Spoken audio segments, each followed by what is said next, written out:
Hello दोस्तों, आज हम डिस्कस करेंगे क्लास 12 के chapter number 11 alcohols, phenols and ethers की। तो सबसे पहले हम ये जानेंगे कि अल्कोहल्स, फिनॉल्स और ईथर्स होते क्या हैं, उनका क्लासिफिकेशन किस तरह से किया जा सकता है based on different criterias, IUPAC nomenclature किस तरह से करेंगे, मेथड्स ऑफ प्रिपरेशन क्या है, फिजिकल प्रॉपर्टीज क्या है, केमिकल प्रॉपर्टीज क्या है और क्या कोई इंपॉर्टेंट केमिकल है उसको भी हम डिस्कस करेंगे।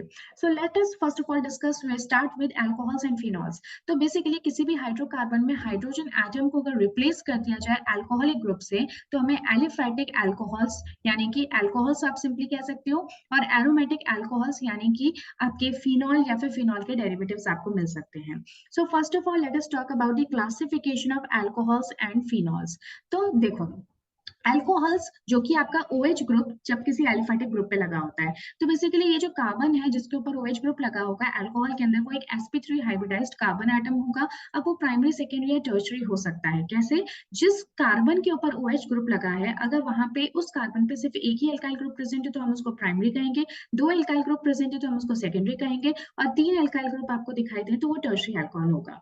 इसके साथ साथ ही अल्कोहल्स आपके मोनोहाइड्रिक, डाइहाइड्रिक या ट्राइहाइड्रिक हो सकते हैं। मोनोहाइड्रिक का ये मतलब हुआ कि उसके अंदर पूरे मॉलिक्यूल में सिर्फ एक ही अल्कोहलिक ग्रुप प्रेजेंट होगा।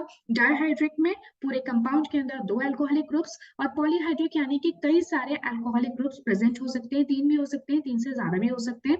फॉर एन एग्जाम्पल ग्लिसरॉल जो है वो एक पॉलीहाइड्रिक अल्कोहल का एग्जाम्पल होगा, डाइहाइड्रिक अल्कोहल का ग्लाइकोल होगा, और मोनोहाइड्रिक अल्कोहल का कोई भी आप सिंपल मिथेनॉल, इथेनॉल कुछ भी ले सकते हैं। देन बात करते हैं हम फिनॉल्स की। जो फिनॉल्स होते हैं उनके अंदर जिस कार्बन के ऊपर OH ग्रुप प्रेजेंट होता है वो खुद sp2 हाइब्रिडाइज्ड कार्बन एटम होता है। फर्दर ये भी आपके मोनोहाइड्रिक, डाइहाइड्रिक हो सकते हैं। इनको ऑर्थो, मेटा और पैरा हम कहते हैं बेस्ड ऑन दैट कि जो सेकंड अल्कोहलिक ग्रुप है वो पहले के रेस्पेक्ट में कौन सी पोजीशन पे प्रेजेंट है। जैसे कि अगर हम इसकी बात करें, ये तो आपका सिंपल फिनॉल है, बट यहाँ पे अगर डाइहाइड्रिक अल्कोहल होगा तो दो OH ग्रुप्स प्रेजेंट होंगे। तो क्योंकि OH ऑर्थो पोजीशन पे है, 1 2 पोजीशन पे है, तो इसका एक जनरल नेम है कैटिकॉल, और इसको हम ऑर्थो पोजीशन पे होने की वजह से हम इसको ऑर्थो हाइड्रोक्सी फिनॉल भी कह सकते हैं। देन इसका जनरल नेम है लिसोरसिनॉल, और इसका जनरल नेम है क्विनॉल। ठीक है, याद करने का इसका एक सिंपल सा मेथड है, एक सिंपल सा तरीका है, आप चाहे तो उसको फॉलो कर सकते हो। लेट्स से कि मैं यहाँ पे थोड़ा सा इसको एक डिफरेंट कलर से दिखा देती हूँ सो दैट आपको ये ज्यादा अच्छे से समझ में आए। जैसे कैटिकॉल है, कैटिकॉल आपका किससे स्टार्ट हो रहा है? C से, तो यहाँ पे आप देख सकते हो C जैसा स्ट्रक्चर बनता है दो अल्कोहलिक ग्रुप्स के बीच में। रिसोर्सिनॉल के अंदर क्या होता है कि जैसे R आपका होता है ना, कुछ इस तरह से होता है, तो रिसोर्सिनॉल से आप याद कर सकते हो कि ये अल्कोहलिक ग्रुप है, ये दूसरा अल्कोहलिक ग्रुप कुछ काइंड ऑफ R जैसा स्ट्रक्चर बनाता है। क्विनॉल कैसा होता है आपका? Q बेसिकली आप इसी तरह से बनाते हो ना, तो ये हमारा Q होता है। तो यहाँ पे आप देख सकते हो कि ऑर्थोपैरा पोजिशन पे। ये सिर्फ एक याद करने का तरीका है, बट अगर आप ऑलरेडी जानते हैं कि कौन से मॉलिक्यूल्स क्या है उनका स्ट्रक्चर, सो दैट्स ओके, आपको इनको याद करने की जरूरत नहीं है। देन नेक्स्ट आता है आपका अलाइलिक अल्कोहल्स। जो अलाइलिक अल्कोहल होते हैं उसके अंदर भी जो कार्बन है वो sp3 हाइब्रिडाइज्ड ही होता है जिसके ऊपर अल्कोहलिक ग्रुप लगा है, बट वो कार्बन जो है वो फर्दर डबल बॉन्डेड होता है। तो अलाइलिक ग्रुप्स आप ऑलरेडी बहुत अच्छे से जानते हो, कई बार डिस्कस भी कर चुके हैं। जैसे ये आपका कार्बन sp3 हाइब्रिडाइज्ड है, बट ये जिस कार्बन से जुड़ा हुआ है वो एक डबली बॉन्डेड कार्बन है ना। तो ये आपका कैसा हो गया? अल्कोहलिक ग्रुप के रेस्पेक्ट में बीटा पोजीशन पे प्रेजेंट है, इस तरह के ग्रुप को एलाइलिक अल्कोहल कहेंगे। बेंजाइलिक अल्कोहल में क्या होगा कि बेंजीन रिंग होगी, उसके ऊपर CH2OH ग्रुप प्रेजेंट होगा। तो ये भी काइंड ऑफ एलाइलिक ही है, बट क्योंकि ये बेंजीन के अंदर डबल बॉन्ड प्रेजेंट है तो इस वजह से हम इसको बेंजाइलिक कह देते हैं। देन बात आती है अल्कोहल्स एंड फिनॉल्स का स्ट्रक्चर कैसा होता है। तो जो आपके अल्कोहल्स हैं वो sp3 हाइब्रिडाइज्ड होते हैं, इस वजह से वो टेट्राहेड्रल टाइप के ज्योमेट्री को शो करते हैं। तो कुछ इस तरह का स्ट्रक्चर इनका होता है। बॉन्ड एंगल इनका 108.9 डिग्री होता है because of the repulsion of lone pair, lone pair. Phenols की बात करें तो हमने देखा था कि कार्बन जिसके ऊपर OH लगा हुआ है दैट इज sp2 हाइब्रिडाइज्ड, और यहाँ पे partial double bond character present होता है। देखो, ये कार्बन है, ये ऑक्सीजन है, इसके बीच में कुछ पार्शियल डबल बॉन्ड कैरेक्टर होगा जिसकी वजह से जो बॉन्ड एंगल है वो थोड़ा सा इंक्रीज हो जाता है। अगर हम ईथर्स की बात करें तो इसका इन दोनों से भी ज्यादा होता है, 111.7, जो कि होता है बेसिकली लोन पेयर और lone pair plus bond pair और बॉन्ड पेयर रिपल्शंस की वजह से। तो इसको हम फर्दर डिस्कस करेंगे, बट अभी आप इतना ध्यान रख सकते हो कि अल्कोहल, फिनॉल्स एंड ईथर जो चैप्टर है इसके अंदर ईथर का सबसे ज्यादा बॉन्ड एंगल है, देन फिनॉल्स का एंड देन अल्कोहल्स का। देन हम बात करते हैं nomenclature of alcohols and phenols. तो हम जानते हैं कि अल्कोहल्स और फिनॉल्स को अगर आईयूपीएसी में नेम करना है तो हम जो ई है हाइड्रोकार्बन का उसको हटा के क्या कर देंगे, हम वहाँ पे ओल लगा देंगे। एल्कीन्स की ई को हटा के हम यहाँ पे ओल लगा देंगे। जैसे फॉर एन एग्जाम्पल ये आपका हो गया प्रोपेन 1 2 3 ट्राइऑल। ठीक है, प्रोपेन है और यहाँ पे OH OH OH प्रेजेंट है, तो प्रोपेन का हमने ई हटा दिया 1 2 3 बिकॉज तीन ट्राई और तीन अल्कोहल्स प्रेजेंट है 1 2 3 पोजिशन पे। इसी को ही हम ग्लिसरॉल भी कहते हैं। ठीक है, और यहाँ पे भी थोड़ी देर पहले हमने डिस्कस किया था, ये 2 मिथाइल फिनॉल है, यानी कि फिनॉल है उसके ऊपर मिथाइल ग्रुप प्रेजेंट है। देन ये है 2 मिथाइल साइक्लोपेंटेनॉल। तो बहुत ही बेसिक जो आईयूपीएसी नॉमेनक्लेचर है जैसा कि हमने सब में देखा था वैसा ही, कुछ स्पेशल नहीं है। बट यहाँ पे आप याद रखोगे कि OL जो है वो यहाँ पे सफिक्स यूज होगा for the functional group alcohol. Then हम बात करते हैं प्रिपरेशन ऑफ अल्कोहल्स। तो अल्कोहल्स बहुत सारे तरीकों से बनाया जा सकते हैं, जिसमें कि हम फर्स्ट डिस्कस करेंगे एल्कीन से। तो एल्कीन का अगर आप एसिड की प्रेजेंस में कैटेलाइज कर देते हो, उसको हाइड्रेशन कर देते हो, that follows the Markovnikov's rule, तो उससे हमें अल्कोहल मिल जाएंगे। फॉर एन एग्जांपल यहाँ पे आपके पास एक एल्कीन है, आपने वाटर लिया और उसको एसिड की प्रेजेंस में हाइड्रोलाइज कर दिया, तो आप जानते हो क्या होगा, H जगह एक जगह लग जाएगा और एक जगह OH लग जाएगा। पर ये तो क्या है कि सिमेट्रिकल था। बट लेट्स से कि ये मेरा केस है, तो OH किस तरफ लगेगा, तो अगेन आपको मार्कोनिकॉफ्स रूल को फॉलो करना है। तो मार्कोनिकॉफ्स रूल में आप जानते हो कि जो नेगेटिव अडेप्ट होता है रिएजेंट का, वो जाके जुड़ता है उस कार्बन के ऊपर जिसमें नंबर ऑफ हाइड्रोजन कम है, यानी कि सेकेंडरी पोजीशन पे आपका OH ग्रुप लग जाएगा। इसका मैकेनिज्म बहुत ही सिंपल सा है, क्योंकि यहाँ पे हम एसिड और वाटर को यूज कर रहे हैं, तो सबसे पहले तो H3O+ बनेगा। अब ये H3O+ जो है वो जाके प्रोटोनेट कर देता है आपकी एल्कीन को, जिससे कि कार्बोकेटायन बन जाता है। देन इस कार्बोकेटाइन के ऊपर आपका न्यूक्लियोफाइल अटैक करेगा कुछ इस तरह से, और फर्दर यहाँ से क्या हो जाएगा, आप ये देख रहे हो कि यहाँ से हाइड्रोजन का रिमूवल हो जाएगा, यानी कि डीप्रोटोनेशन हो जाएगा। तो बेसिकली हुआ क्या, जो कार्बन है उसके ऊपर OH ग्रुप जाके जुड़ गया और HCO+ रिलीज हो गया। ठीक है, तो ये सिंपल सा इसका मैकेनिज्म है। देन हम बात करते हैं सेकेंड रिएक्शन की, वो है बाय हाइड्रोबोरेशन ऑक्सीडेशन। इसमें भी हम एल्कीन को ही यूज करते हैं, बट इसमें हम B2H6 को साथ में ट्रीट करेंगे। तो B2H6 इसमें क्या होता है, एंटी मार्कोनिकॉफ्स रूल फॉलो होता है। तो बेसिकली होगा क्या, यहाँ पे कि जो BH2 ग्रुप है उसका एक एक हाइड्रोजन हटता जाएगा और एल्कीन ग्रुप्स यहाँ पे जुड़ते जाएंगे। ठीक है, तो ये BH2 है, इसमें टर्मिनल कार्बन जाके BH2 के साथ में जुड़ता जाएगा। यही प्रोसेस तीनों टाइम होता रहेगा, और बोरोन के सारे हाइड्रोजन हट जाएंगे और उनकी जगह पे ये जो एल्कीन की चेन्स है वो एल्काइल फॉर्म में इनके साथ जुड़ जाएगी। फिर फाइनली हम इसका हाइड्रोलिसिस कर देंगे तो हमें कुछ इस तरह से प्रोपेनॉल मिल जाएगा, और साथ में H3BO3 यानी कि बोरिक एसिड मिल जाएगा। राइट, तो ये हो गया हमारा रिएक्शन। और क्योंकि हम आप देख रहे हो कि जो OH है वो टर्मिनल पोजीशन पे आ रहा है, सो दैट्स व्हाई वी से कि यहाँ पे एंटी मार्कोनिकॉफ्स रूल फॉलो होता है। देन बात करते हैं कि कार्बोनिल कंपाउंड से हम क्या कर सकते हैं अल्कोहल्स को बनाने के लिए। तो आप जानते हो एल्डिहाइड्स और कीटोन्स को अगर हम रिड्यूस कर देंगे तो हमें अल्कोहल्स मिल जाएंगे। तो आप रिड्यूस कर सकते हो हाइड्रोजन की हेल्प से। हाइड्रोजन हम जब भी यूज करते हैं तो साथ में कोई कैटलिस्ट लेते हैं, जैसे कि निकल, पैलेडियम या फिर प्लैटिनम। तो हमने यहाँ पे RCHO को हाइड्रोजन और किसी कैटलिस्ट की प्रेजेंस में हमने रिड्यूस कर दिया, so that we got RCH2OH। इसके अलावा जो हाइड्राइड्स हैं उनको भी हम यूज कर सकते हैं रिड्यूस करने के लिए, जैसे कि सोडियम बोरोहाइड्राइड, जैसे कि लिथियम एल्यूमिनियम हाइड्राइड। अगर आप एक कीटोन लेते हो तो आपको हमेशा एक सेकेंडरी अल्कोहल मिलेगा। एल्डिहाइड से आपको प्राइमरी अल्कोहल्स मिलते हैं, कीटोन से आपको सेकेंडरी अल्कोहल मिलते हैं, ये आपको ध्यान रखना है। उसके अलावा आप कार्बोक्सिलिक एसिड और एस्टर्स को भी यूज में ले सकते हो, जैसे आपका कार्बोक्सिलिक एसिड है और ये एस्टर है। अगेन हम यहाँ पे लिथियम एल्यूमिनियम हाइड्राइड, जो कि एक बहुत ही स्ट्रॉन्ग रिड्यूसिंग एजेंट होता है, उसको यूज करते हैं, तो आपको यहाँ पे कंप्लीट रिडक्शन मिल जाता है, यानी कि RCOH से सिर्फ आपका कुछ चाहे तो एल्डिहाइड भी बन सकता था, बट क्योंकि मैंने कहा ये स्ट्रॉन्ग रिड्यूसिंग एजेंट है तो ये कंप्लीट रिडक्शन करके RCH2OH यानी कि अल्कोहल बना देता है। इसी तरह से जो आपके एस्टर्स हैं वो भी हाइड्रोजन और कैटलिस्ट की प्रेजेंस में अल्कोहल्स को फॉर्म कर देते हैं। यहाँ पे आपके दो अलग अलग अल्कोहल्स बनेंगे। उसके अलावा एक बोवेलेंट ब्लैंक रिएक्शन होती है, जिसके अंदर आप एल्डिहाइड कीटोन्स और एस्टर्स का ही रिडक्शन करते हो in the excess of sodium and alcohol. तो ये भी आप ध्यान रख सकते हो, इसमें भी रिडक्शन नहीं होता है। देन यहाँ पे है RMGX यानी कि ग्रिग्नार्ड रिएजेंट। जो ग्रिग्नार्ड रिएजेंट होता है ना, उसको भी आप यूज कर सकते हो अल्कोहल्स बनाने के लिए, जिसका कि अटैक हम एल्डिहाइड पे कर सकते हैं, फिर हम कीटोन्स के ऊपर कर सकते हैं। जैसे कि यहाँ पे जो रिएक्शन दिखाया है उसमें हम कीटोन के ऊपर कर रहे हैं, तो आप जानते हो कि RMGX में ये एक ऑर्गेनोमेटालिक कंपाउंड होता है, जिसकी वजह से R ग्रुप जो है आपका नेगेटिव हो जाता है। अब ये जो नेगेटिव ग्रुप है ये बेसिकली इलेक्ट्रोफिलिक सेंटर पे अटैक करेगा, और यहाँ पे कार्बन पे अटैक करने के बाद में ये OH के अंदर कन्वर्ट हो जाएगा और आपको एक टर्शियरी अल्कोहल मिल जाएगा इस तरह से। तो आप यहाँ पे ध्यान रखोगे कि जो आपका RMGX है वो प्राइमरी अल्कोहल्स देता है विद मिथेनॉल, मिथेनल। अगर मिथेनॉल हम लेते हैं यानी कि HCHO हम लेते हैं तो आपको प्राइमरी अल्कोहल, ये मिथेनॉल नहीं है, मिथेनल है, ओके। तो मिथेनॉल से आपको प्राइमरी अल्कोहल मिलेगा, एल्डिहाइड से आपको सेकेंडरी अल्कोहल मिलेगा और कीटोन से आपको टर्शियरी अल्कोहल मिलेगा। ठीक है, नीचे आप ये रिएक्शंस भी देख सकते हैं, बहुत सिंपल है। RMGX का आपको अटैक करना है और R ग्रुप को सब्स्टिट्यूट करना है। HCHO के साथ में हमें मिला है अल्कोहल, ये ठीक है। RCHO के साथ में हमें मिला है सेकेंडरी अल्कोहल, ये देख रहे हो कि ये कार्बन कैसा है, सेकेंडरी अल्कोहल है। और RCOR यानी कीटोन के साथ में मिला है हमें टर्शियरी अल्कोहल। उसके बाद में नेक्स्ट रिएक्शन हमारी आती है हाइड्रोलिसिस ऑफ एल्काइल हैलाइड। ठीक है, एल्काइल हैलाइड का अगर हम हाइड्रोलिसिस करते हैं, जैसे कि RX है, अगर उसको हम एक्वस KOH यानी किसी स्ट्रॉन्ग बेस से ट्रीट करेंगे जो कि एक्वस फॉर्म में है, तो हमें ROH और KX मिल जाएगा। यहाँ पे एक इंपॉर्टेंट बात ध्यान रखने की ये है कि जब भी हम RX को ट्रीट करते हैं KOH के साथ में, तो दो अलग अलग कंडीशन हो सकती हैं। हो सकता है कि जो हमारा बेस है वो हम एक्वस मीडियम में डालें, हो सकता है कि हम अल्कोहलिक केच डालें। तो आप ध्यान रखना कि जो आपका एक्वस KH होता है ना, वो तो न्यूक्लियोफिलिक सब्स्टिट्यूशन रिएक्शन को प्रमोट करता है, जबकि KOH अगर अल्कोहलिक मीडियम में है तो वो एलिमिनेशन रिएक्शन को प्रमोट करता है।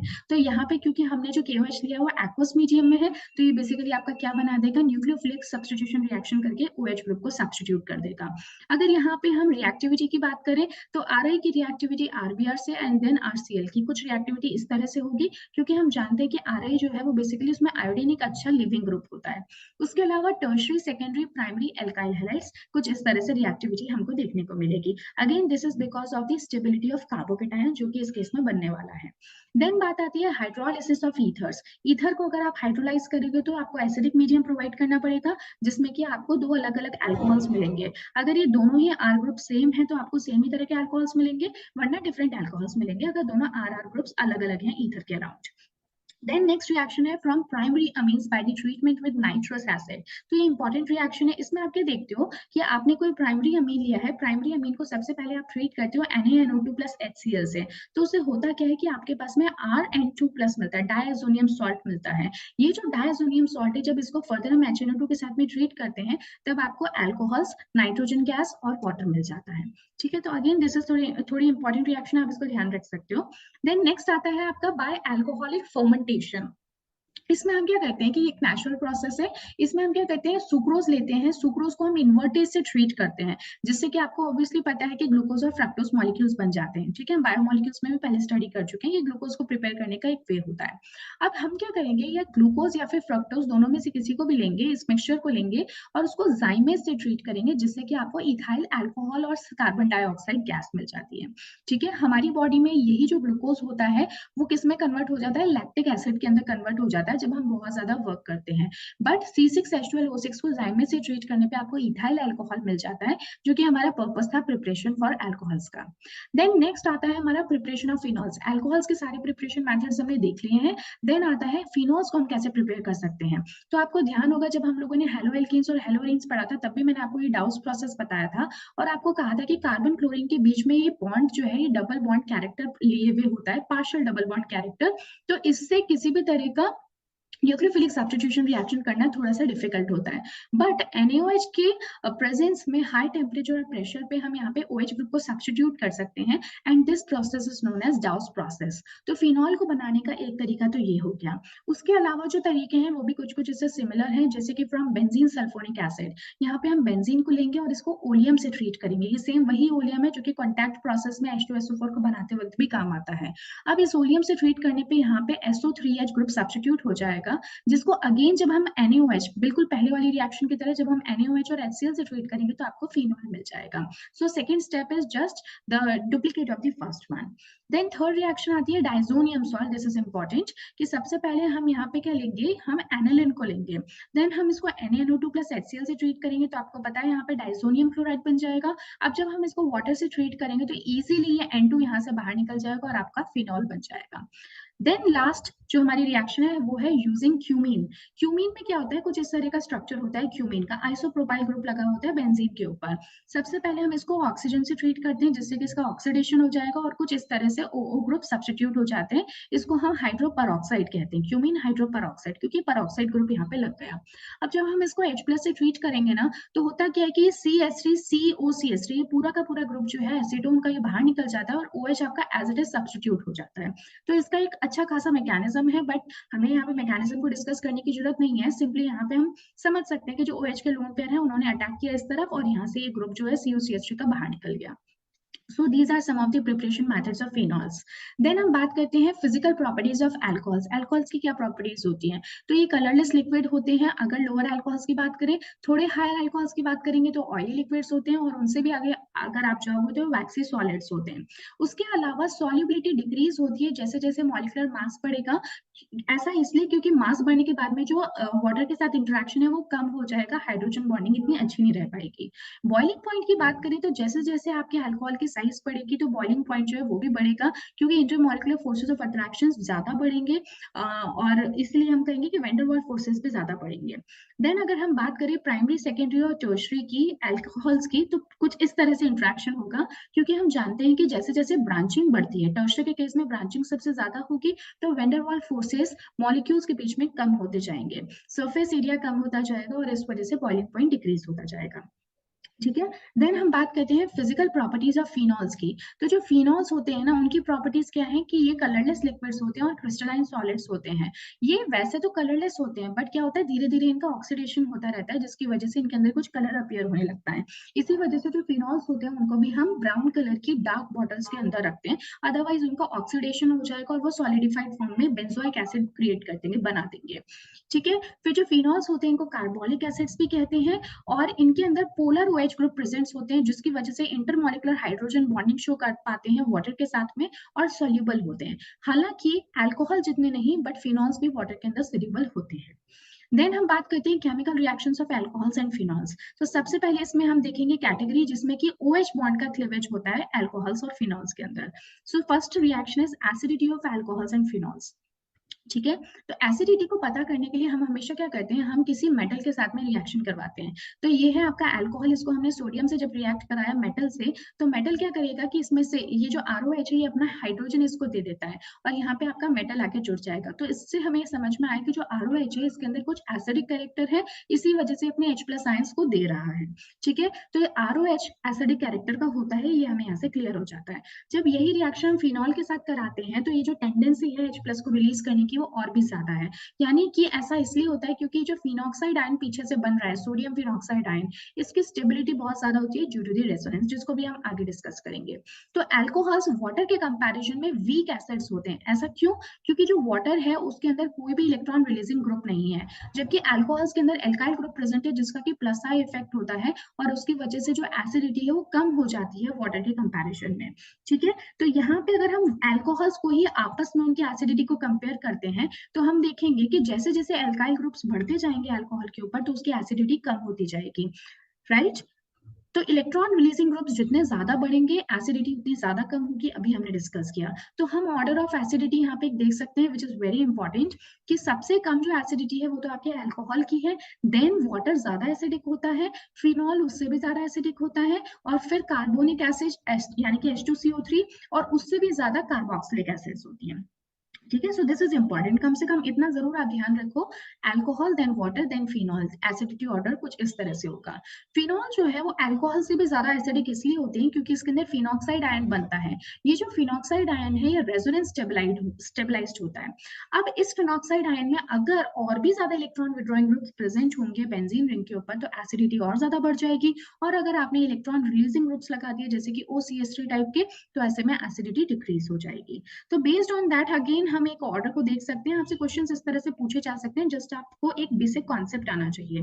देखो, अगर हम फिनॉल की बात करें तो फिनॉल में अगर ट्राई नाइट्रो ग्रुप्स लगा दिए जाते हैं 246 पोजीशन पे, यानी कि पिक्रिक एसिड बना देते हैं, तो हम क्या देख रहे हैं कि फिनॉल के ऊपर तीन तीन नाइट्रो ग्रुप्स लगे हुए हैं। तो अभी मैंने आपसे कहा कि अगर इलेक्ट्रॉन विड्रॉइंग ग्रुप्स बढ़ते जाएंगे तो एसिडिटी बढ़ती जाएगी। तो 246 ट्राई नाइट्रोफिनॉल की एसिडिटी सबसे ज्यादा है। ऑर्थो नाइट्रोफिनॉल क्योंकि सिर्फ एक नाइट्रो ग्रुप है इसलिए एसिडिटी थोड़ी कम हो गई। फिनॉल के अंदर कोई भी इलेक्ट्रॉन विड्रॉइंग ग्रुप नहीं है इसलिए और कम हो गई। मेटाक्रिसोल, पैराक्रिसोल और ऑर्थोक्रिसोल जिसमें कि OCH3 ग्रुप लगा होता है, तो ऐसे में क्या होता है, CH3 ग्रुप लगा होता है, सॉरी। तो ऐसे में क्या होता है ना कि जो फिनॉल है उसकी एसिडिटी और कम होगी, पर मेटा की कम होगी, पैरा की कम होगी कि ऑर्थो की कम होगी, हम कैसे डिसाइड करेंगे? क्योंकि देखो जो CH3 ग्रुप है वो इलेक्ट्रॉन रिलीजिंग ग्रुप होता है, और वो इलेक्ट्रॉन रिलीज करेगा तो ऑर्थो और पैरा पोजिशन पे इलेक्ट्रॉन डेंसिटी को बढ़ाएगा, बट मेटा पोजिशन पे क्योंकि इलेक्ट्रॉन डेंसिटी नहीं है, इस वजह से मेटाक्रिसोल कंपैरेटिवली ज्यादा एसिडिक हो जाएगा, और पैरा देन ऑर्थोक्रिसोल ये आपके सबसे कम एसिडिक होंगे अगर हम इन सभी कंपाउंड्स की बात करते हैं तो। इसके अलावा आप बहुत अच्छे से जानते होंगे कि अगर किसी भी एसिड के लिए Ka की वैल्यू ज्यादा होती है और pKa वैल्यू कम होती है तो वो ज्यादा स्ट्रॉन्गर एसिड होता है। देन नेक्स्ट रिएक्शन हम बात करते हैं एस्टरिफिकेशन की। जो आपके अल्कोहल्स होते हैं ना वो कार्बोक्सिलिक एसिड के साथ में, एनहाइड्राइड के साथ में और असाइल क्लोराइड के साथ में रिएक्ट करके बनाते हैं एस्टर्स। ठीक है, इसी रिएक्शन को हम एस्टरिफिकेशन रिएक्शन कहते हैं। यहाँ पे एक इंपॉर्टेंट बात आपको ध्यान रखनी है कि जब हम अल्कोहल का रिएक्शन कार्बोक्सिलिक एसिड के साथ, अल्कोहल का रिएक्शन एनहाइड्राइड के साथ करते हैं, तो हम जो रिएजेंट यूज करते हैं यानी वो सिर्फ H+ होता है, H2SO4 की प्रेजेंस में हम कर देते हैं। ऐसा हम इसलिए करते हैं क्योंकि इस प्रोसेस में आप देख रहे हो कि वाटर का फॉर्मेशन होता है। ये जो वाटर का फॉर्मेशन है, अगर हम धीरे धीरे वाटर को यहाँ से निकालते जाएं तो ऐसे में हमें ज्यादा से ज्यादा एस्टर मिलता जाएगा। तो इसलिए हम यहाँ पे H2SO4 को यूज करते हैं जो कि एक डिहाइड्रेटिंग एजेंट होता है, जो कि वाटर को एब्सॉर्ब करता रहे और हमारा रिएक्शन फॉरवर्ड डायरेक्शन में चलता रहे और ज्यादा से ज्यादा एस्टर बनता रहे। बट यही रिएक्शन जब हम एसाइल क्लोराइड के साथ कराते हैं तो इस केस में हमारा HCl फॉर्म होता है। अब क्योंकि HCl एसिडिक है तो हमें कोई ऐसा कुछ हमें कंपाउंड चाहिए जो कि क्या करे, इसकी एसिडिटी को कम करता रहे मीडियम की और उसको कंज्यूम करता रहे। तो इस वजह से हम यहाँ पे यूज करते हैं पिरिडीन को। ठीक है, पहले हमने H+ को यूज किया था वाटर को कंट्रोल करने के लिए, अब HCl को न्यूट्रलाइज करने के लिए हम पिरिडीन को यूज करते हैं जो कि उसको न्यूट्रलाइज करता रहता है और रिएक्शन हमारा फॉरवर्ड डायरेक्शन में चलता रहता है। ठीक है, और ये तो हम बहुत अच्छे से जानते हैं कि जो इंट्रोडक्शन होता है किसी भी फिनॉल ग्रुप में, मतलब इंट्रोडक्शन किसी एसिटाइल ग्रुप के करने को हम एसिटाइलेशन कहते हैं। तो ये तो हम बहुत बार पढ़ भी चुके हैं एक्चुअली, जब भी हम फ्रिडल-क्राफ्ट रिएक्शंस की बात करते हैं तब। अब एस्पिरिन का फॉर्मेशन कैसे होता है? तो एस्पिरिन का फॉर्मेशन आप कह सकते हो कि एक तरह का एसिटाइलेशन रिएक्शन है या फिर एस्टरिफिकेशन ही है, क्योंकि यहाँ पे हम सैलिसिलिक एसिड को लेते हैं और उसको एनहाइड्राइड से ट्रीट करते हैं। H+ यानी कि एसिडिक मीडियम के अंदर जो आपका एनहाइड्राइड है वो OH से रिएक्ट करके OCOCH3 बना देता है। इसी को हम एसिटाइल सैलिसिलिक एसिड या फिर एस्पिरिन कहते हैं, राइट? तो ये हो गई बात। नेक्स्ट आता है आपका reactions involving the cleavage of CO bond in alcohols. तो CO बॉन्ड जो है उसका क्लीवेज होकर कौन कौन सी रिएक्शंस हमें मिलती हैं? तो सबसे पहले आपको ये ध्यान रखना होगा कि अगर कार्बन के ऊपर एल्काइल ग्रुप्स बढ़ते जाएंगे तो कार्बन की इलेक्ट्रॉन डेंसिटी बढ़ती जाएगी। तो ऐसे में OH ग्रुप को रिलीज करना उसके लिए आसान होता जाएगा, क्योंकि पीछे कार्बोकेटाइन की स्टेबिलिटी बढ़ रही है, तो OH ग्रुप के निकल जाने के बाद भी टर्शरी कार्बोकेटाइन जो है वो स्टेबल बना रहेगा, तो CO बॉन्ड का क्लीवेज आसान होगा। So tertiary alcohols are more reactive or in terms of CO bond cleavage than that of secondary alcohol, then primary alcohol, और उसके बाद में आपके मिथाइल अल्कोहल्स आते हैं। आई होप आप ये समझ चुके हो, जितने ज्यादा एल्काइल ग्रुप्स होंगे या जितने ज्यादा प्लस आई इफेक्ट शो करने वाले ग्रुप्स होंगे, CO बॉन्ड का क्लीवेज उतना ज्यादा आसान होता जाएगा। देन आती है रिएक्शंस विद हैलोजन एसिड। अब इन्हीं के बेसिस पे हमें कुछ रिएक्शंस देखने हैं, जैसे कि आपका ROH है, अगर आप उसको HX से ट्रीट कराओगे जिसमें कि HCl, HBr या HI हो सकते हैं, तो आपको RX और वाटर मिलेगा। यहाँ पे रिएक्टिविटी HX की ऐसी होती है कि HI सबसे ज्यादा, देन HBr, देन HCl, क्योंकि हमें पता है कि I एक अच्छा लिविंग ग्रुप है तो वो ज्यादा इजीली रिएक्ट कर पाएगा। उसके अलावा अगर एल्कोहल्स की रिएक्टिविटी देखेंगे तो टर्शरी, देन सेकेंडरी और प्राइमरी, ये जस्ट अभी मैंने आपको भी बताया थोड़ी देर पहले, क्योंकि CO बॉन्ड का क्लीवेज टर्शरी के केस में आसान होता है। नाउ इसी को ही हम ल्यूकास टेस्ट कहते हैं या फिर ग्रुप्स प्रोसेस कहते हैं। बेसिकली जब अल्कोहल्स को आपको डिस्टिंग्विश करना होता है कि कौन प्राइमरी है, कौन सेकेंडरी और कौन टर्शरी है, तो हम इस रिएक्शन को करवा सकते हैं HX के साथ में ट्रीटमेंट करके। यहाँ पे हम क्या करते हैं ना कि HCl को यूज करते हैं अलॉन्ग विद एनहाइड्रस ZnCl2। तो ये देखा गया है कि अगर अल्कोहल आपका प्राइमरी अल्कोहल है तो वो कोई रिएक्शन नहीं देगा, या फिर देगा भी तो बहुत देर बाद में, आधे पौन घंटे बाद देगा, वो भी टेम्परेचर इंक्रीज करने के बाद में। कोई क्लाउडीनेस या टर्बिडिटी आपको नहीं दिखाई देगी। बट अगर वो सेकेंडरी अल्कोहल है तो 5-7 मिनट के अंदर आपको क्लाउडीनेस दिख जाएगी, प्रेसिपिटेट फॉर्म होने लग जाएगा आपके अराइल क्लोराइड का। अगर टर्शरी अल्कोहल्स है तो जैसे ही आप उसके अंदर ल्यूकास रिएजेंट को ऐड करोगे, ऑन द स्पॉट आपको टर्शरी एल्काइल क्लोराइड मिल जाएगा। तो ये जो रिएक्शन है वो इंस्टेंटेनियस होती है टर्शरी अल्कोहल्स के लिए, कुछ टाइम लेती है सेकेंडरी अल्कोहल में, और प्राइमरी अल्कोहल में बहुत सारा टाइम लगता है। So on the basis of this आप इनको इजिली डिस्टिंग्विश कर सकते हो, प्राइमरी, सेकेंडरी और टर्शरी अल्कोहल्स की। देन अगर हम बात करें कि रिएक्शन विद फास्फोरस हैलाइड्स, तो फास्फोरस हैलाइड्स में आपके जैसे फास्फोरस पेंटाक्लोराइड होता है, तो आरएच को पेंटाक्लोराइड के साथ में फास्फोरस पेंटाक्लोराइड को ट्रीट करने पे आपको आरसीएल और PuCl3 HCl मिलता है। तो ये सिंपल रिएक्शंस है। सिंपली क्या होगा कि वहां पे जो जिस भी आप पेंटा हैलाइड के साथ में ट्रीट कर रहे हैं उसका हाइड्रोजन ग्रुप सब्स्टिट्यूट हो जाएगा। ROH को अगर हम PbR3 के साथ में करेंगे तो RBr मिल जाएगा। आप P यानी कि रेड फास्फोरस प्लस Br2 भी ऐड कर सकते हो, या फिर आप Pi3 या फिर रेड फास्फोरस प्लस I2 करोगे तो आपको Ri मिल जाएगा। उसके अलावा आपने एक रिएक्शन देखी होगी विद थायोनिल क्लोराइड। इस रिएक्शन को भी हमने डिस्कस किया था जब हमने हेलोएल्केन्स चैप्टर पढ़ा था, कि जब ROH को SOCl2 के साथ ट्रीट करेंगे तो RCl, SO2 और HCl मिलेगा। अब ये रिएक्शन जो है इसको डाल्टन्स मेथड कहते हैं, और ये बहुत ही इंपॉर्टेंट और यूजफुल रिएक्शन है, क्योंकि इसके अंदर SO2 और HCl आपके बाय प्रोडक्ट्स बनते हैं जो कि गैसियस फॉर्म में होते हैं और इजीली सेपरेट आउट हो जाते हैं। So this is one of the preparation methods for alkyl halide. Then next reaction आती है आपकी डिहाइड्रेशन ऑफ अल्कोहल्स। अल्कोहल्स को हम डिहाइड्रेट कर सकते हैं by the catalyst, acidic catalyst, यानी कि H2SO4 के साथ ट्रीट करके हम हमारे अल्कोहल का कार्बोनियम, वहां पे कार्बोनियम आयन को क्रिएट करेंगे, कार्बोकेटाइन को ट्रीट करेंगे, और इससे भी हमें डिहाइड्रेशन हो सकेगा, यानी कि एल्कीन बन जाएगा। अगेन ये जो रिएक्शन की रिएक्टिविटी होती है वो टर्शरी की सबसे ज्यादा, देन सेकेंडरी की, देन प्राइमरी की, because of the same reason जो कि हमने ऊपर डिस्कस किया था, the cleavage of CO bond. अब देखो ये है हमारा प्राइमरी अल्कोहल, हमने जब इसको H2SO4 के साथ ट्रीट किया तो आपको एक एल्कीन बन गया। यही चीज आपको देखने को मिलेगी टर्शरी अल्कोहल के भी केस में, यहाँ पे आपको एल्कीन मिल जाएगा, जैसे हमने डिस्कस किया dehydration of alcohol. But the difference is this कि अगर आपका प्राइमरी अल्कोहल होगा तो रिएक्टिविटी कम है, इसलिए आपको हायर टेम्परेचर देना पड़ेगा, अराउंड 443 केल्विन। अगर सेकेंडरी अल्कोहल होता है तो 440 केल्विन तक टेम्परेचर देना पड़ता है, और अगर टर्शरी अल्कोहल होता है तो 358, यानी कि बहुत ही कम टेम्परेचर देना पड़ेगा with tertiary alcohol. So this also suggest कि जो टर्शरी अल्कोहल्स हैं वो ज्यादा रिएक्टिव होते हैं then secondary and then primary. एक और इंपॉर्टेंट चीज मैं आपको यहीं पे बता देना चाहती हूँ कि अगर आप H2SO4 को ट्रीट करते हो, अगर आपका प्राइमरी अल्कोहल है और H2SO4 को ट्रीट करते हो 413 केल्विन पर, तो आप इससे ईथर का सिंथेसिस कर सकते हो, और हायर टेम्परेचर्स पे आप इनसे एल्कीन्स बना सकते हो। तो जब हम ईथर्स को डिस्कस करेंगे तो वहां पे हम इस रिएक्शन को अगेन देखेंगे। मैकेनिज्म इसका बहुत सिंपल है। सबसे पहले आपने एक अल्कोहल लिया, H+ है क्योंकि एसिडिक मीडियम है तो उसका प्रोटोनेशन हो जाएगा, कुछ इस तरह से। ये स्टेप फास्ट स्टेप होता है। देन बात आएगी कार्बोकेटाइन के फॉर्मेशन की, यहाँ से OH आपका H2O निकल जाएगा और कार्बोकेटाइन बन जाएगा, जो कि एक स्लो स्टेप है। So this is the most important step. अब जैसे ही यहाँ पे कार्बोकेटाइन बनता है तो नेक्स्ट स्टेप हमारा क्या होगा, एलिमिनेशन का।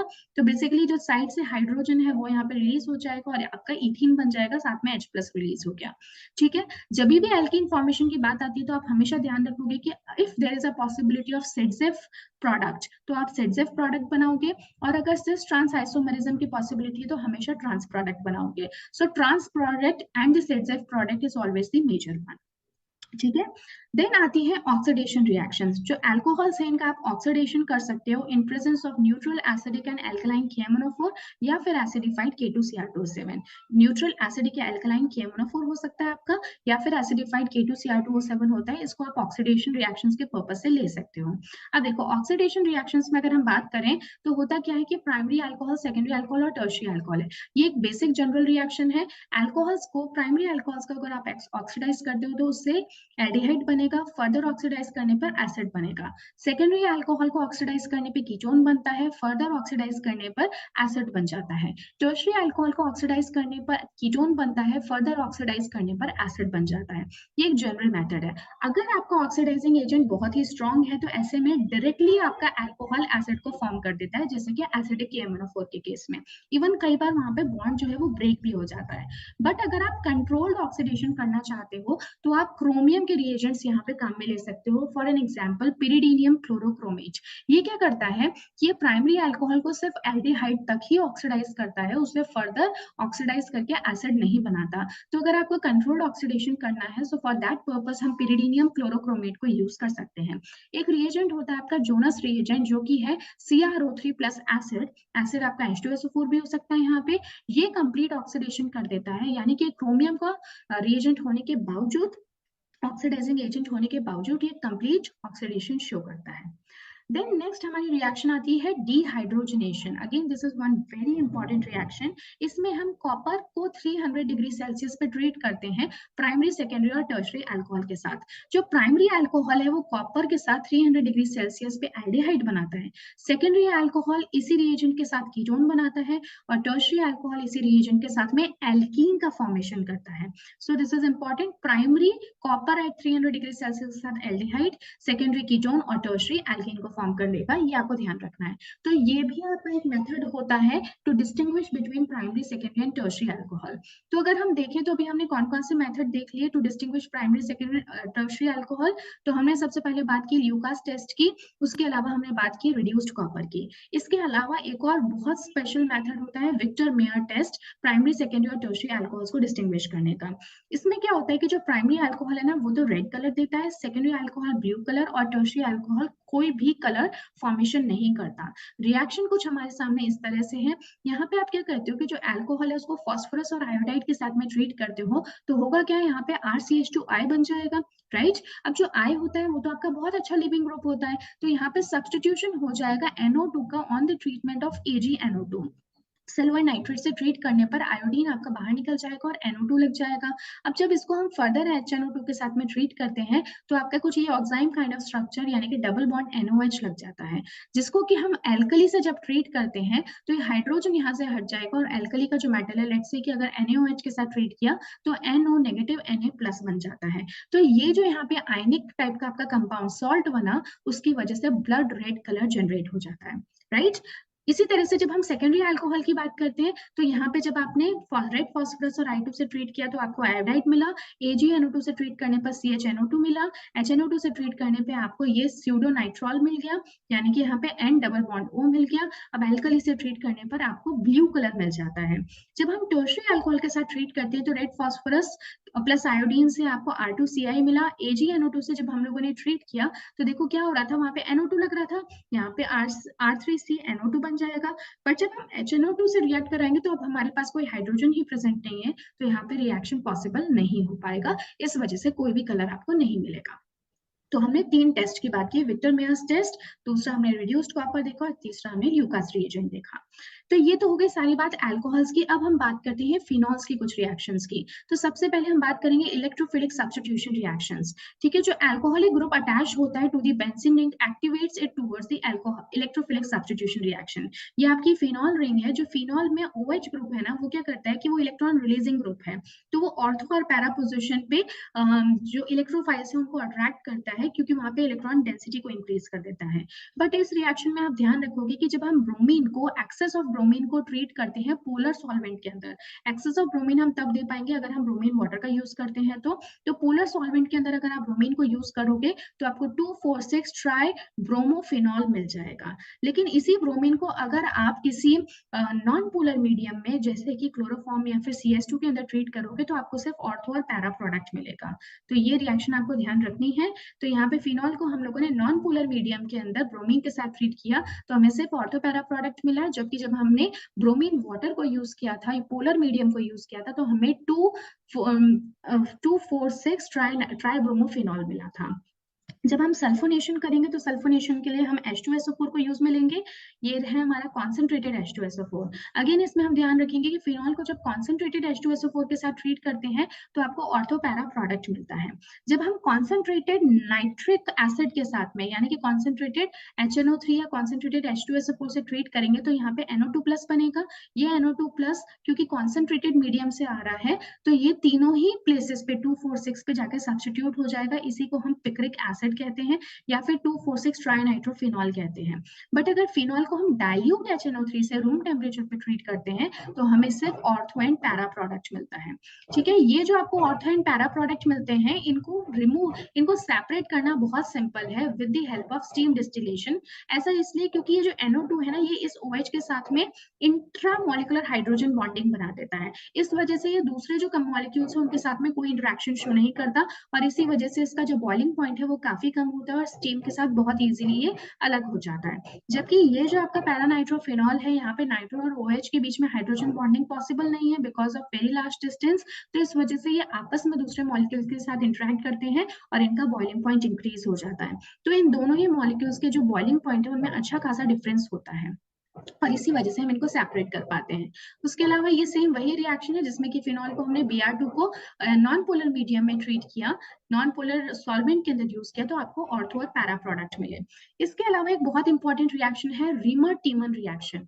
रीमर-टीमन रिएक्शन में क्या होता है कि ये आपका फिनॉल है उसको हम ट्रीट करते हैं क्लोरोफॉर्म के साथ in aqueous media at 57 degree Celsius of temperature. तो आप याद रखना कि जो फिनॉलिक ग्रुप है उसके ऑर्थो पोजिशन पे आपको CHO मिल जाता है, यानी कि सैलिसल्डिहाइड आपको एज द मेन प्रोडक्ट मिलता है।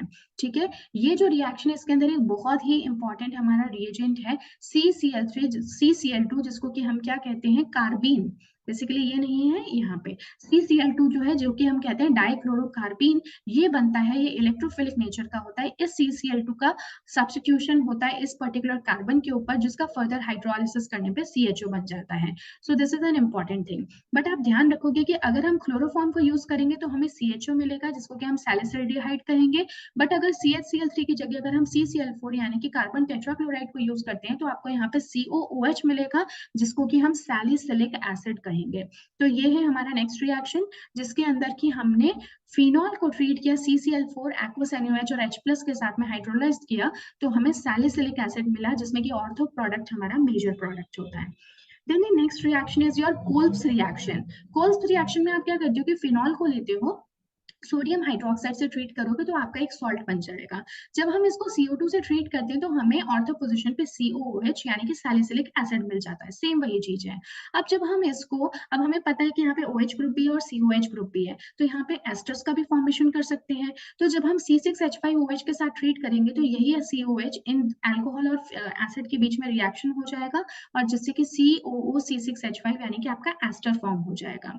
इसी तरह से जब हम CH3 COCl या फिर एनहाइड्राइड के साथ में ट्रीट करेंगे तो जो अल्कोहल है वो इनके साथ में रिएक्ट करके OCO CH3 को फॉर्म कर लेगा।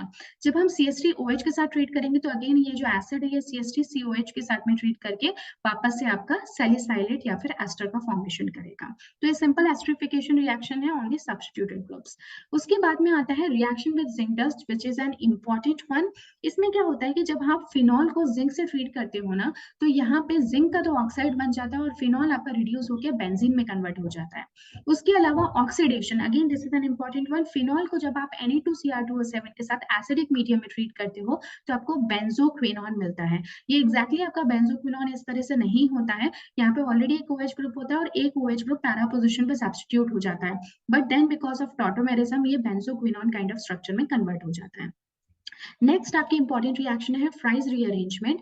इस फ्राइज रीअरेंजमेंट में क्या होता है कि ये आपका है OCO-CH3 यानी कि बेंजीन के ऊपर आपका OCO-CH3 ग्रुप लगा हुआ है। अब इसमें जब हम AlCl3 से एट हाई टेम्परेचर इसको ट्रीट करते हैं यानी कि हीट करते हैं तो होगा क्या कि जो CO-CH3 ग्रुप है वो आपका ऑर्थो पैरा पोजीशन पे आ जाता है और पीछे सिर्फ OH रह जाता है। ठीक है, सो अगेन आप इसको याद रखना, ये थोड़ी सी डिफरेंट रिएक्शन है बट कोशिश करना याद करने की। Now there are different types of alcohols, different terms related to that of alcohols, उनको भी एक बार हम देख लेते हैं। रेक्टिफाइड स्पिरिट का मतलब होता है अगर इथेनॉल 95% और 5% पानी हो तो उसको रेक्टिफाइड स्पिरिट कहते हैं। एब्सोल्यूट अल्कोहल वो होता है जिसके अंदर 100% आपका अल्कोहल, इथेनॉल की बात करें तो 100% इथेनॉल होता है और इसके अंदर और कुछ भी मिला हुआ नहीं होता। इसको हम दो प्रोसेस से बना सकते हैं, क्विकलाइम प्रोसेस से और एजियोट्रोपिक मेथड से। उसके अलावा मिथाइलेटेड जो स्पिरिट होता है उसके अंदर 4 से 5% हम मेथनॉल को ऐड करते हैं और उसके अलावा दूसरे कुछ कुछ पॉइजनस सब्सटेंसेस होते हैं जैसे कि पिरिडीन, कॉपर सल्फेट। इसको हम डीनेचर्ड अल्कोहल भी कहते हैं क्योंकि इथेनॉल के अंदर कुछ परसेंटेज हम मिथेनॉल को मिलाकर उसको डीनेचर कर रहे हैं, उसको डिस्टर्ब कर रहे हैं उसके कॉम्पोजिशन को। उसके अलावा एक होता है पावर अल्कोहल, जिसमें कि हम जो पेट्रोल या फिर फ्यूल होता है ना, उसके अंदर कुछ पार्ट जो है अल्कोहल का मिक्स कर देते हैं, तो उसको हम पावर अल्कोहल कहते हैं। वुड स्पिरिट जो होता है ये आपका बेसिकली मीथेनॉल ही होता है। इसको हम वुड स्पिरिट इसलिए कहते हैं क्योंकि मीथेनॉल जब हम वुड का डिस्ट्रक्टिव डिस्टिलेशन करते हैं तो हमें उससे मीथेनॉल मिलता है और कई सारे बाय प्रोडक्ट्स मिलते हैं। तो जो आपका मीथेनॉल है उसी को ही वुड स्पिरिट कहा जाता है। उसके अलावा ग्रेन अल्कोहल आपका इथेनॉल होता है, जिसको कि हम डिफरेंट डिफरेंट कॉम्पोजिशंस में बेवरेजेस के अंदर डालते हैं। ठीक है, जो आपकी ड्रिंक्स होती है अल्कोहलिक ड्रिंक्स उसके अंदर ऐड किया जाता है।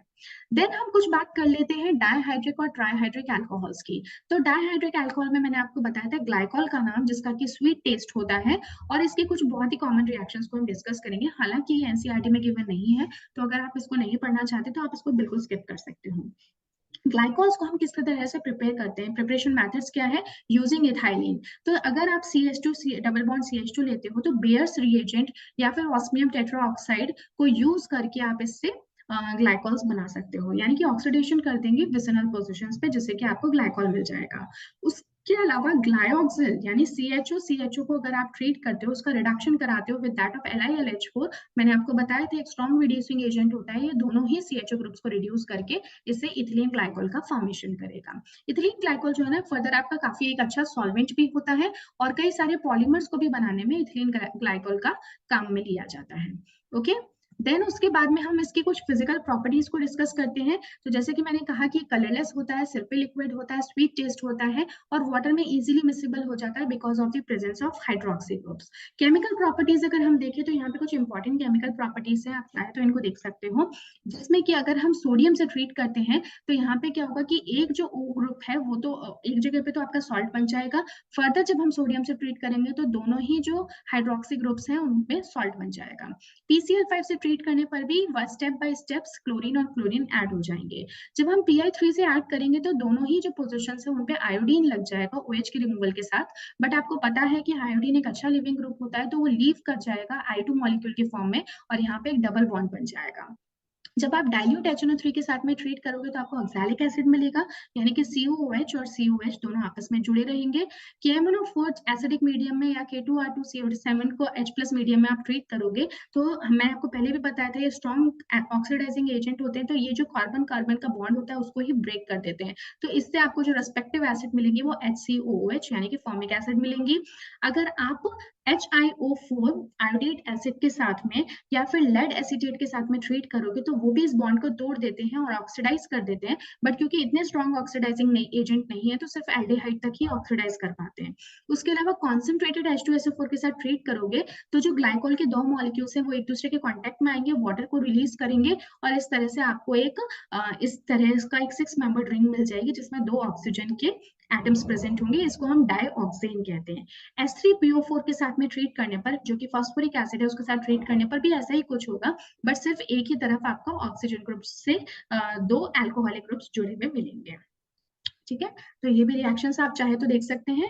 देन उसके बाद में आते हैं ट्राइहाइड्रिक अल्कोहल, जिसमें कि हम ग्लिसरॉल को डिस्कस करेंगे। इसमें 3 कार्बन की चेन होती है और तीनों पर ही हाइड्रोक्सी ग्रुप्स प्रेजेंट होते हैं। जैसे कि ये है सैपोनिफिकेशन रिएक्शन, इससे आप इसको प्रिपेयर कर सकते हो। इस रिएक्शन को ऑलरेडी हम देख चुके हैं सोप के प्रिपरेशन के लिए। तो यहाँ पे हम फैटी एसिड्स लेते हैं या फैट्स लेते हैं, उनको हम सोडियम हाइड्रोक्साइड से जब ट्रीट करते हैं और हाइड्रोलाइज करते हैं तो आपको ग्लिसरॉल और सोप्स मिल जाते हैं। ठीक है, ये आपके हाई फैटी एसिड्स होते हैं, सोडियम और पोटेशियम आयंस के, यही सोप होते हैं। फिजिकल प्रॉपर्टीज को अगर हम डिस्कस करें तो ये कैसे होते हैं, ग्लिसरॉल ये कलरलेस होते हैं, ऑर्डरलेस होते हैं, विस्कस होते हैं, हाइग्रोस्कोपिक लिक्विड्स होते हैं, ये स्वीट होते हैं टेस्ट में, स्टीम वॉलेटाइल होते हैं, ये वाटर में सॉल्युबल होते हैं बट ईथर में इनसॉल्युबल होते हैं। वाटर में सॉल्युबल इसलिए होते हैं क्योंकि यहाँ पे बहुत सारी हाइड्रोजन बॉन्डिंग है OH ग्रुप्स के प्रेजेंट होने की वजह से, और ये हाईली विस्कस होते हैं और इसी वजह से इनका बॉइलिंग पॉइंट भी ज्यादा हो जाता है।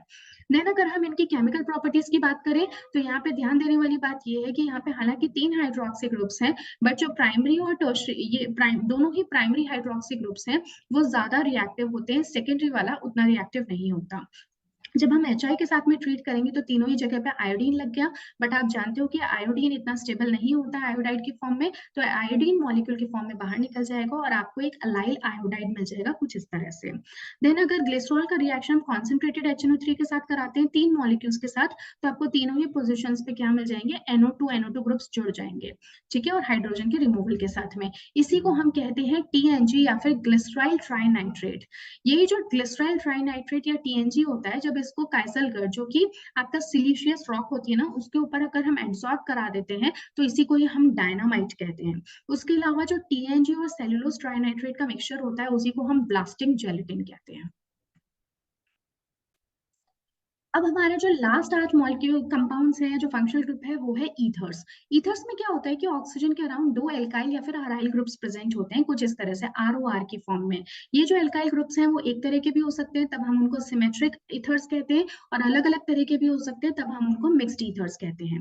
फंक्शनल आइसोमर्स होते हैं अल्कोहल्स के, इनके अंदर चेन आइसोमेरिज्म और मेटामेरिज्म दोनों देखने को मिलता है। आपको याद होगा हमने मेटामेरिज्म के बारे में डिस्कस किया था, तब मैंने आपको ईथर का ही एग्जांपल दिया था। देन अगर इनके नॉमेनक्लेचर की बात करें तो हम इनको एल्कोक्सी एल्केन्स करके बोलते हैं, जिसमें जो हायर जो बड़ा वाला एल्काइल ग्रुप है उसको हम एल्केन का ही पार्ट मानते हुए उसको पीछे लिखते हैं, और एल्कोक्सी में जैसे एल्केन को हम चूज करते हैं ना, वो आपका छोटा वाला एल्काइल ग्रुप होता है जिसको ऑक्सीजन के साथ में कंसिडर किया जाता है एल्कोक्सी फॉर्म में। देन हम बात करते हैं प्रिपरेशन ऑफ ईथर्स की। ईथर्स को कैसे कैसे प्रिपेयर कर सकते हैं, तो फर्स्ट मेथड है हमारे पास by dehydration of alcohol. Alcohols का हम डिहाइड्रेशन कर देते हैं 413 केल्विन पे। इसको भी मैंने आपके साथ थोड़ी देर पहले ही डिस्कस किया था, इस पर्टिकुलर रिएक्शन को। इसमें होता क्या है कि जब हम H2SO4 के साथ कॉन्सेंट्रेटेड फॉर्म H2SO4 के साथ ट्रीट करते हैं, हाइड्रेशन करते हैं, तो बेसिकली आपके जो एल्काइल ग्रुप्स हैं वो ऑक्सीजन बॉन्ड्स है, ऑक्सीजन के साथ में जाके जुड़ जाते हैं with the removal of one water molecule. तो इसका भी एक सिंपल सा मैकेनिज्म है। सबसे पहले जो आपका अल्कोहल है ये H+ यानी कि एसिड के कांटेक्ट में आएगा, जिससे कि कुछ इस तरह से यहाँ पे H2O+ लग जाएगा।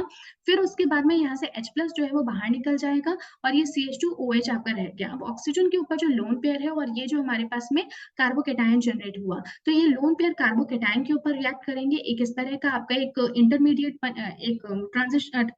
बनेगा, जहां से हाइड्रोजन के रिमूवल के साथ में आपको एक ईथर मिल जाएगा। ठीक है, तो ये कुछ इस तरह का सिंपल एसिडिक रिएक्शन है H+ के रोल की वजह से। देन जो नेक्स्ट बहुत इंपॉर्टेंट प्रिपरेशन मेथड है वो है विलियमसन सिंथेसिस, जिसमें कि हम प्राइमरी अल्काइल हैलाइड्स को यूज करते हैं अलोंग विद सोडियम एल्कोक्साइड। तो ये है मेरे पास सोडियम एल्कोक्साइड और ये है प्राइमरी अल्काइल हैलाइड। तो होगा क्या कि यहाँ पर भी सेम उसी तरह का कुछ मैकेनिज्म होता है। तो बेसिकली सोडियम जो है वो पॉजिटिवली चार्ज है और ऑक्सीजन आपका नेगेटिवली चार्ज है। तो यहाँ पे SN2 मैकेनिज्म के थ्रू नेगेटिवली चार्ज जो आपका न्यूक्लियोफाइल है वो अटैक करेगा इस पोजीशन पे, ब्रोमीन यहाँ से निकल जाएगा। SN2 मैकेनिज्म को फॉलो करते हुए आपको ईथर मिल जाएगा। तो हम प्राइमरी अल्काइल हैलाइड इसीलिए लेते हैं ताकि जो हमारा मॉलिक्यूल है वो कम से कम स्टेरिकली हिंडर्ड हो और ये RCONA ग्रुप इजीली अटैक कर सके।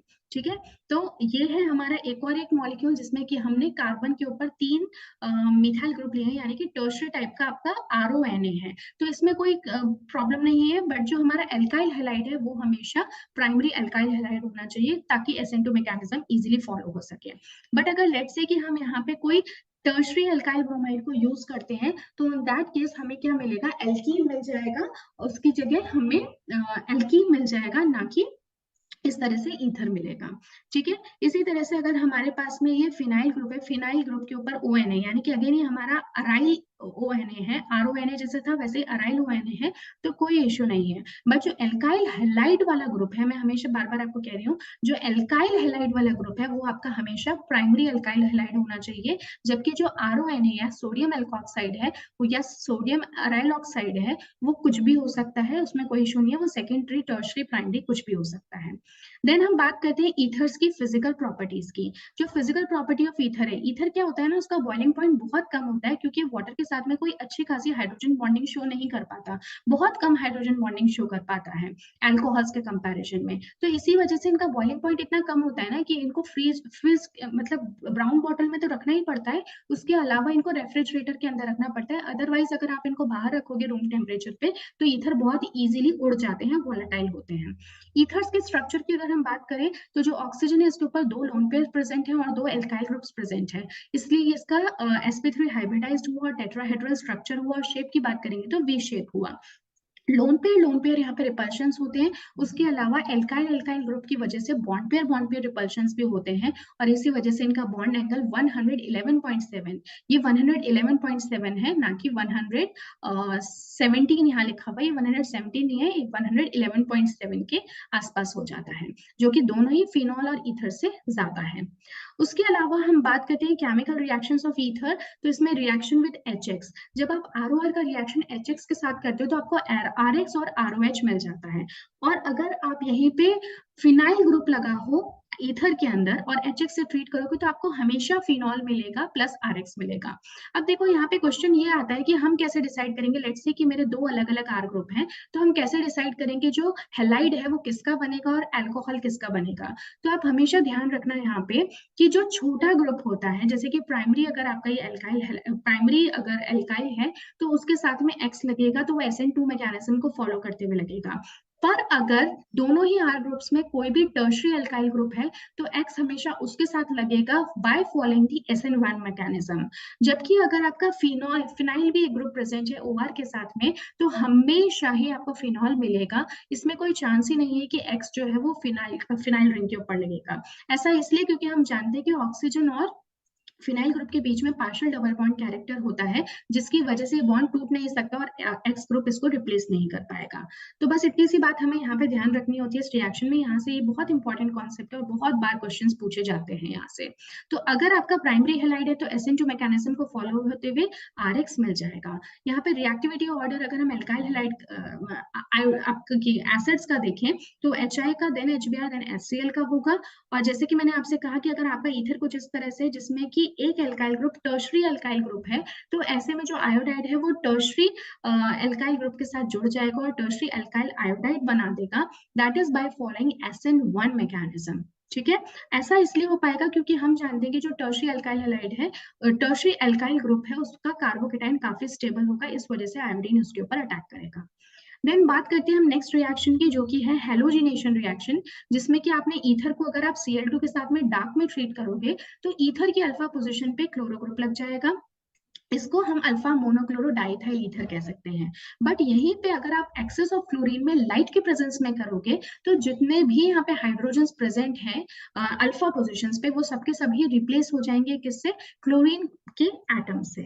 देन अगर हम ईथर का रिएक्शन PCl5 के साथ कराते हैं तो सिंपल है, क्लोरीनेशन हो जाएगा, RCl और PCl3 मिल जाएगा।